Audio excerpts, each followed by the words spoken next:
ഈ സൈബറിടത്തിലെ CPM-ന് വേണ്ടിയിട്ട് പ്രവർത്തിക്കുന്ന ക്രിമികീടനങ്ങൾക്ക് മറുപടി കൊടുക്കുവാൻ ഞാൻ ആഗ്രഹിക്കുന്നു.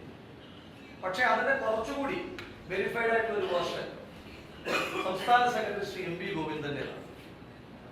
ഗോവിന്ദന്റെ പ്രസ്താവന ജയിലിൽ കിടന്നുകൊണ്ട് പത്രത്തിലൂടെയാണ് ഞാൻ വായിച്ചത്. അതിനുശേഷം എന്നെ കാണുവാൻ വന്ന എന്റെ നേതാക്കന്മാർ, സമൂഹത്തിന്റെ വിവിധ മേഖലയിൽ പ്രവർത്തിക്കുന്ന ആളുകളും എല്ലാം പറഞ്ഞതിന്റെ അടിസ്ഥാനത്തിൽ, എന്റെ കൂടി വിശ്വാസത്തിന്റെ അടിസ്ഥാനത്തിൽ ഗോവിന്ദനെതിരായിട്ട് വക്കീൽ നോട്ടീസ് അയച്ചിട്ടുണ്ട്. ഞാൻ CPM-ന്റെ സംസ്ഥാന സെക്രട്ടറിയെ അദ്ദേഹത്തിന് ഒരു സൈബർ സഖാവിന്റെ പരിപ്രേക്ഷണത്തിന് അപ്പുറം എന്തെങ്കിലും ഉണ്ട് എങ്കിൽ അദ്ദേഹത്തെ ഞാൻ ഓപ്പൺ ചലഞ്ച് ചെയ്യാൻ ആഗ്രഹിക്കുകയാണ്.